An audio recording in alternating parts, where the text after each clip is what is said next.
This video is actually one of the most important videos in the entire series. In fact, to some extent, it's not really even a video. And the reason why is the last part of this video is an induction practice session. But I've also created an MP3 from it so that you can download that MP3 and you can add it to your mobile device, your phone, or a mobile music player, or whatever you want to, and you can take it with you wherever you go. And what I want you to do with that extended hypnotic induction is I want you to go through it and allow yourself to experience self-hypnosis. I want you to make a commitment to actually do that each and every day, at least once a day, for the next 10 days. And the reason why is simple. The easiest way to learn hypnosis is, again, actually to do hypnosis. Now, one of the questions I often get is this: how long should a hypnotic induction be? And the hypnotic induction I did with Sheila in that demonstration was only about 4 minutes long. It wasn't a particularly lengthy or well-developed induction. I wanted you to be able to conceptualize the process. But when I'm actually working with clients who are in my office, I'm probably doing a 10 or a 15 or even a 20-minute induction. And the reason why is simple. Each component of the contextual induction actually teaches a very valuable set of skills. So what skills are learned by eye fixation? If a person focuses over on the far wall and then moves their awareness to a place halfway between them and the wall, and then to a point directly in front of their eyes, and moves that awareness inside of the part of the mind where awareness is created, what skill is learned by the client? Well, a very valuable skill in life, and that is that we can bring our attention to anything that we want to. This is really important in hypnosis and for success in life. Just last week, my stepfather was in the hospital. He's almost 90 years old, and he wasn't feeling well, and they kept him in the hospital for a couple of days. So when I went to visit him in the hospital, I walked in, and every hospital room always has that marker board where, the nurse writes their name on it and the doctor's name, and there's some information about food and whatever else on there. And at the bottom of this marker board was really a giant graphic, and it said, "What level of pain are you in?" And it had smiley face over here all the way down to complete frowny, miserable face over here. And the idea here is that the nurse comes in and assesses pain by asking you to rate your pain according to these smiley and frowny faces. And I thought to myself, what a horrible thing to put in a hospital. The reason why is simple. A patient who's in the hospital already knows that they're in pain. They're already aware of their pain. You probably don't have to tell very many hospital patients that they're in pain, because the vast majority of them are acutely aware of exactly how miserable they are. But no matter how much pain you're in, you're probably also in at least some level of comfort, maybe the safety of being in the hospital. Or maybe it's pain in the foot, but your arm feels okay. The reality is that comfort can coexist with pain. And so the proper question on the bottom of that marker board is not how much pain are you in, but how comfortable are you? And to have the patient rate their comfort on a Likert scale from 1 to 10, it would be far better, because it would bring their attention to the fact that even though there is something wrong and that they are in fact uncomfortable or even experiencing pain, they also at some level are already experiencing some level of wellness. So the eye fixation actually teaches that skill of bringing your attention to anywhere that you want to. My angry clients need to learn that they can bring their attention to anywhere that they want to. My anxious clients need to understand that.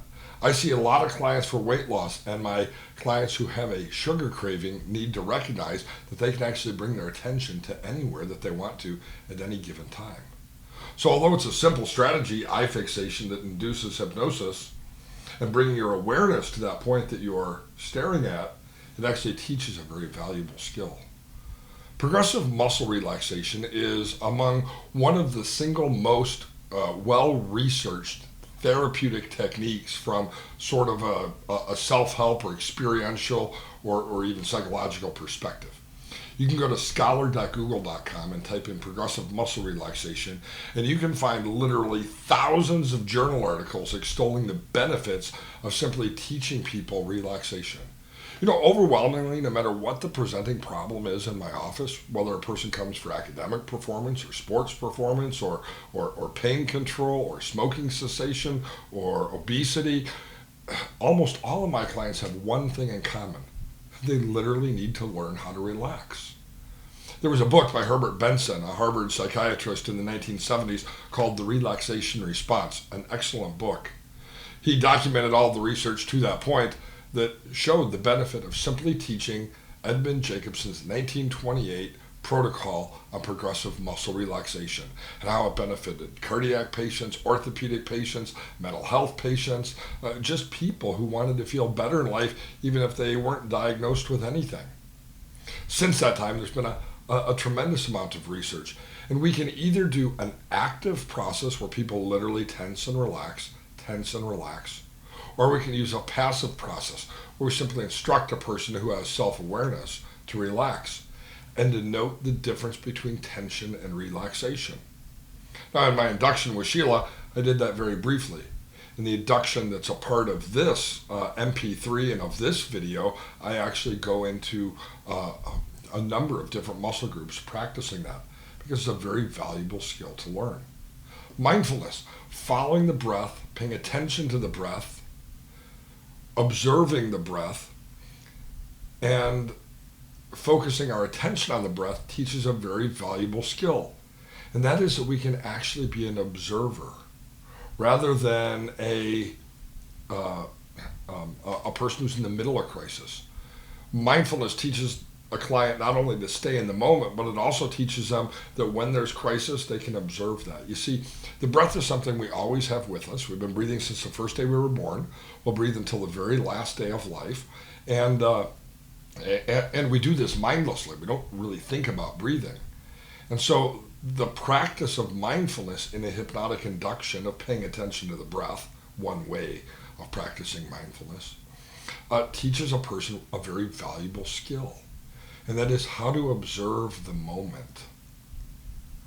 My clients who have trauma, my clients who have depression, my clients who come to me with very significant and serious conflict within their family, maybe even legal problems that they're facing in their life, all of these stressors, and by learning to be an observer of the moment rather than sucked in by the moment is a very valuable skill that our clients learn. Autogenic training, creating warmth and heaviness. That's what I demonstrated in that previous video, creating from within sensations. But in 1932, there was a German cardiologist, Dr. Schultz, I can't remember his first name, Johannes Schultz. And he developed a protocol called autogenic training. It was actually an 8-week program where he trained his cardiac patients in the methods of creating from within a variety of different sensations. And I bring these into the hypnotic induction. If a person can create warmth and heaviness, can they create comfort? If a person can create warmth and heaviness, think of working with obese clients, can they create satisfaction? If I'm working with a cigarette smoker who fears withdrawal, can they create serenity? So the process of autogenic training is a process that teaches how to create from within. And what does visualization teach? Nothing exists on the planet Earth without first being an idea. So for example, this is a laptop. It's my laptop, and it spins around. That's kind of cool. It didn't just materialize on my desk or on the store shelf. Somebody somewhere had to conceptualize this and say, you know what, it would be great if we had a laptop that could also function as a tablet. Let's sort of conceptualize that. You see, in order for anything to exist, it had to be an idea first. And visualization teaches people, essentially, how to create a better reality and a better future. And so these components of the skill building induction are essential. So what I'm doing now is I'm actually going to record a lengthy induction, an induction that is more typical of what I would actually do with my clients. And I'm also going to provide that not only here on the video, but I'm also going to provide that in the form of an MP3 so that you can go ahead and download it and actually use it. And again, your assignment is to learn hypnotic induction. In this case, the lengthier, more involved induction using each one of those components so that you can experience hypnosis yourself and so that you will be able to memorize essentially the script of an effective induction. There is, of course, a transcript that accompanies this video, and you can read it. You could hold it out and read it to your clients if you wanted to. But by listening to this multiple times and essentially committing the script to your memory, you'll not only have some experiences of your own. One of the questions you're going to get from clients is, and how long have you been doing hypnosis? A great answer to this, if you're just learning, is, I've been applying these principles in my own life for some time. That's true, we all have been.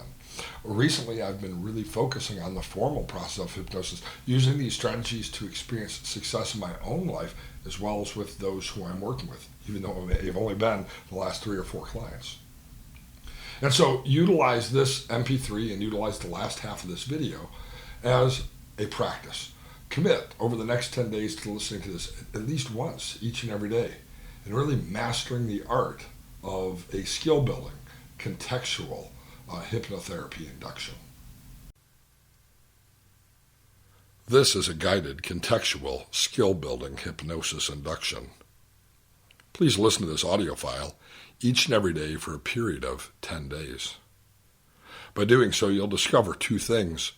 First, how easy it is to experience self-hypnosis by listening to a guided MP3, and to allow yourself to drift into a deep state of hypnotic trance, learning from the experience of doing what it is that we ask our clients to do. Second, you'll learn how to conduct a hypnosis session. You'll learn pattern and scripts and the ideas of a contextual skill-building hypnosis induction. You'll be committing this to your subconscious learning. And you'll find that when you're doing a hypnosis session with a client, it will be easy for you to come back to the experiences that you've created in listening to this, and to have the confidence to do a perfect hypnotic induction with those who you're working with. Please find a comfortable place, and of course, never listen to this or any other hypnosis recording in a moving vehicle, even if somebody else is driving. For this exercise, find a comfortable chair where you can sit. Or, if you'd like, you can also lie on the floor or the bed. Either way is fine. You might also find that it's beneficial to hang a Do Not Disturb sign on the door. And you certainly should turn off your cell phone and turn down the volume on any social media or computer that may be in the background or the room with you.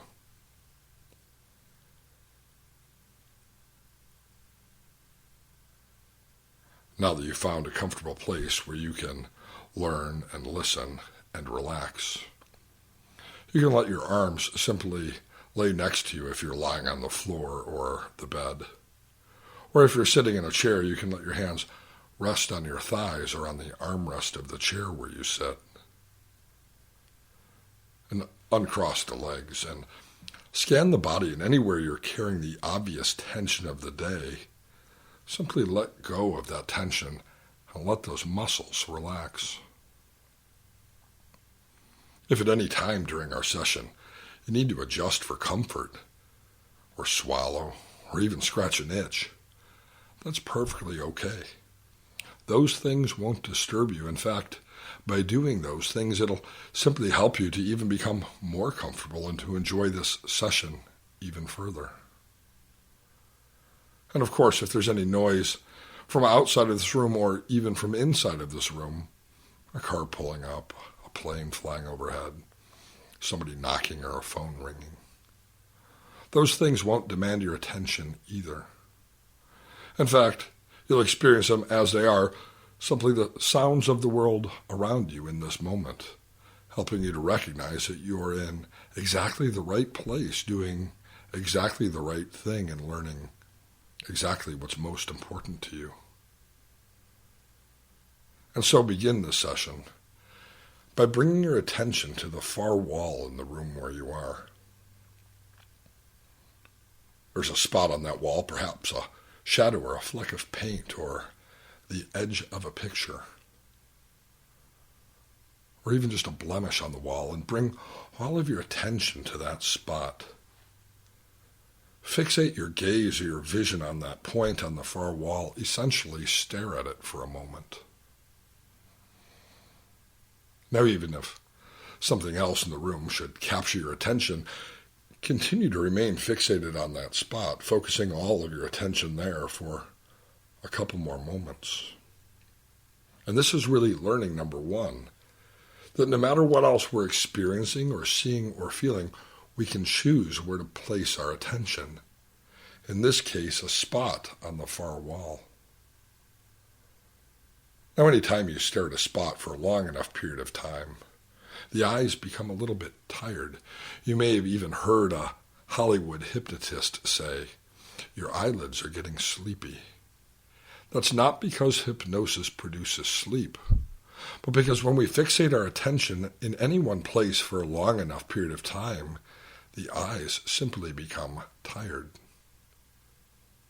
And so by now you may have noticed that that spot has changed a bit, perhaps become crisper, sharper, clearer, as everything else fades into the background, or perhaps you've found it's become a little bit hazier and fuzzier and maybe even more difficult to see, even moving in and out of your field of vision. Either way is fine. Perhaps it simply stayed the same as when you began to focus your attention, and that's okay as well.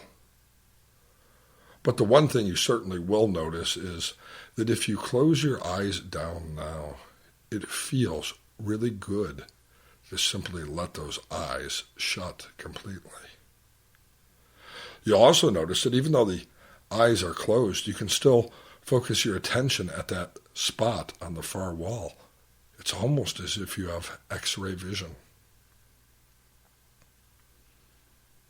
It's really remarkable how we can choose where to bring our attention or our focus. In fact, you can even bring your awareness from that spot over on the far wall all the way into your mind's eye, that part of the mind where intuition is, where creativity lies, and where learning takes place. Shift your awareness from that point on the far wall as if you're moving it inside of your mind's eye and into that part of the mind that's creative and enjoys learning and experiencing new things. Because that's really what hypnosis is. Something that we learn, something we can experience, and something that can benefit us in many different ways. Now again, focus on the body, and anywhere you're carrying any obvious tension of the day, again, let that tension go. You can even relax the little tiny muscles of the brow and the eyelids. You can even unclench the jaw. As you relax the muscles of the face, let relaxation extend through the back of the head and the neck and the shoulders. And you can even let your shoulders drop a bit as you relax.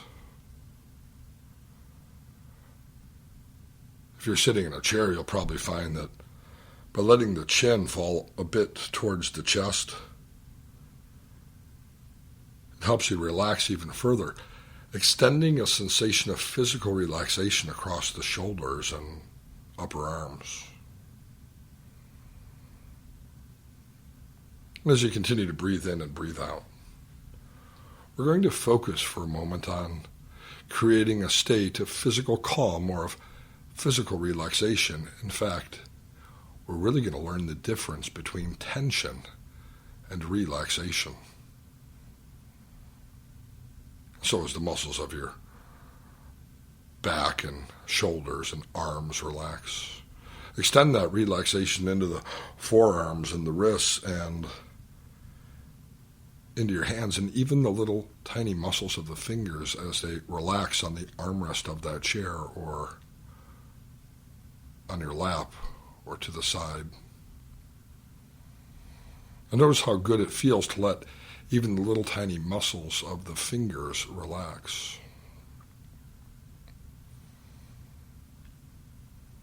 Now what I'd like you to do is take your hands, both your left hand and your right hand. While you continue to let your body relax, I want you to fold those hands into a fist. Fold the fingers into the palm of your hand and make a fist with both of your hands. And notice the feeling of tension as you do that. Now, I don't want you to hold so tightly that you feel pain, but I want you to really notice the sensation of muscular tension in the fingers, the palms of the hands, and the back of the hand and the wrist as you hold those fists tightly. And hold that tension for just a moment, noting what tension feels like, and now relax. Just slowly open the fingers a little bit. Relax the muscles of the fingers. Extend those fingers completely as they rest on your lap or on the chair or to the side. And notice that tingly sensation of relaxation, noting the difference between tension and relaxation. It's pretty remarkable, isn't it? Now go ahead and tense those hands up again. Make a fist again with both your hands and hold those fingers into the palm, pressing those fingers into the palm and creating a state of tension in those hands. Hold that tension and notice what tension feels like, and now relax. Relax again. Open those fingers. Open them all the way. Let them rest there on your lap or on the armrest of the chair. And notice that this time, as you relaxed the muscles, the feeling of relaxation doubled. The feeling of relaxation in the fingers doubled. Noting a difference between tension and relaxation. And so continue to relax by relaxing the muscles of the back and the muscles of the belly, the muscles of the buttocks and thighs.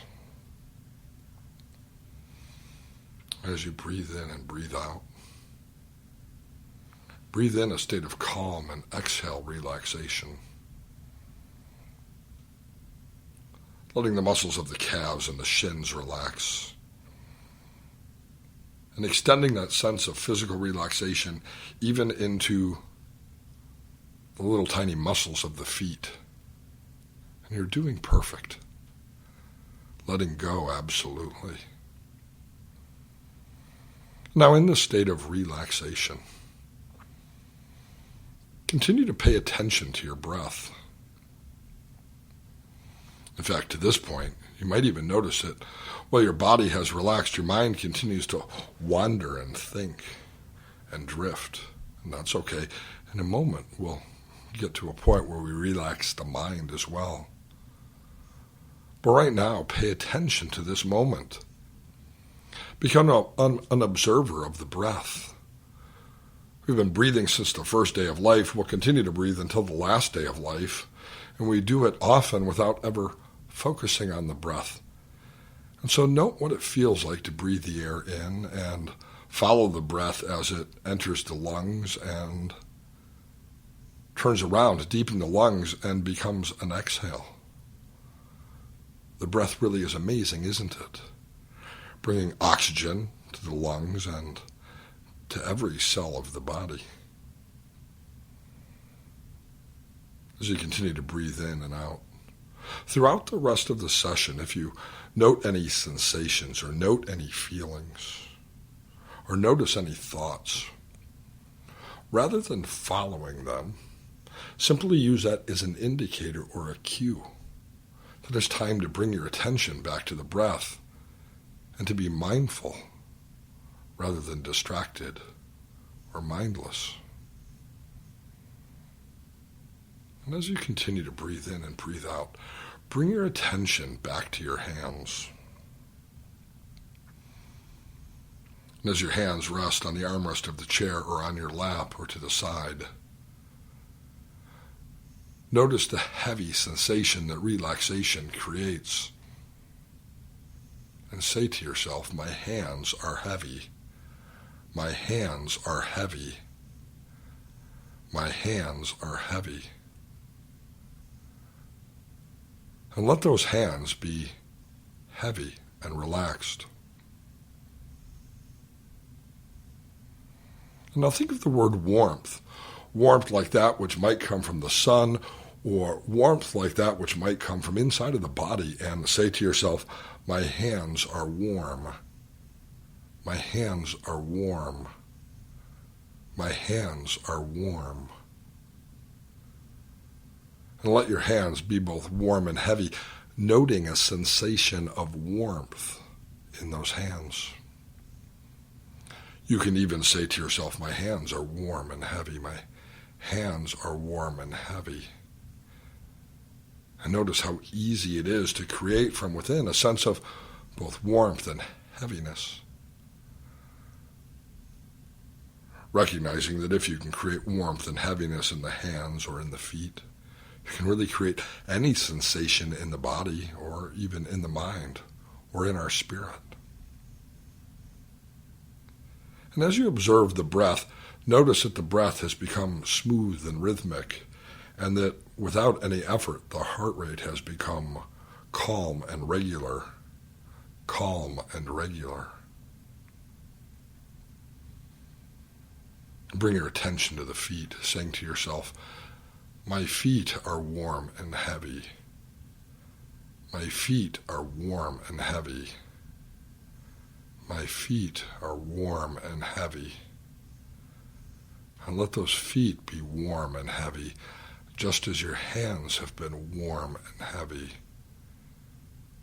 And allow yourself to relax even deeper into a state of hypnosis.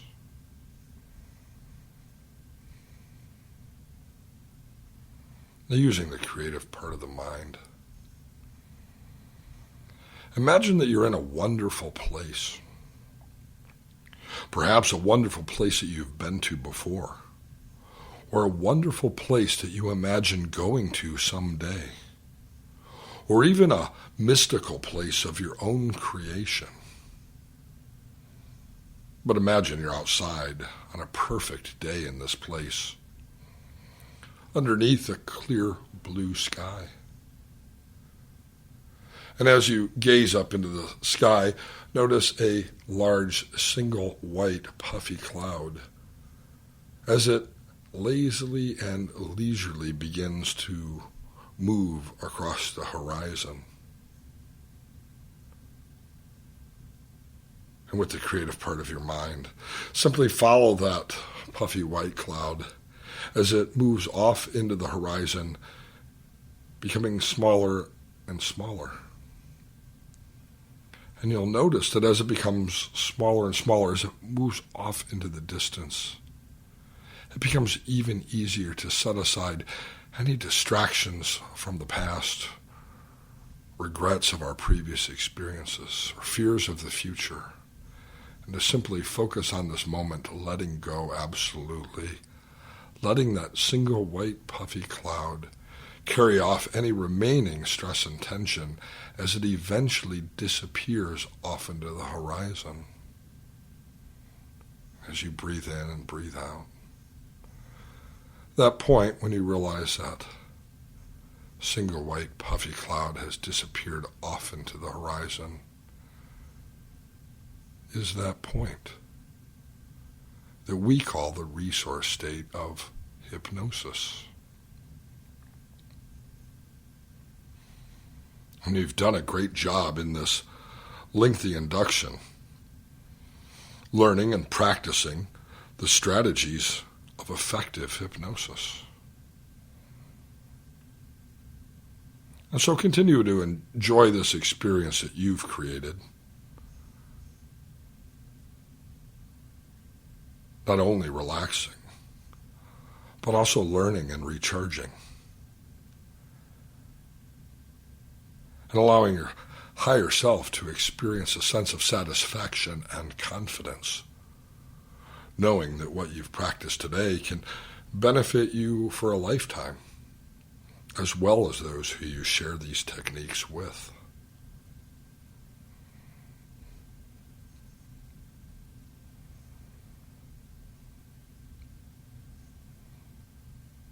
And in a moment, I'm going to count from 1 to 3. And when I do, and as I do, allow yourself to become energized and aware. Aware of the room surrounding you, of the chair below you, or the floor below you. Be aware of my voice and of the experience that you've created and how exciting it is to not only learn something new, but to experience something new as well. And so, with the next breath, number 1, let oxygen fill your lungs, and let that oxygen travel through the blood vessels to every cell of the body, bringing a sense of energy and awareness. And 2, committing to a daily practice of practicing self-hypnosis each and every day to benefit not only the clients who you work with, but yourself. Feeling energized, stretching out any muscles that need to be stretched, and ready in a moment when I count to 3 to open the eyes, feeling fantastic and ready for the rest of the day. 3, opening the eyes, feeling fantastic and ready now for the rest of today.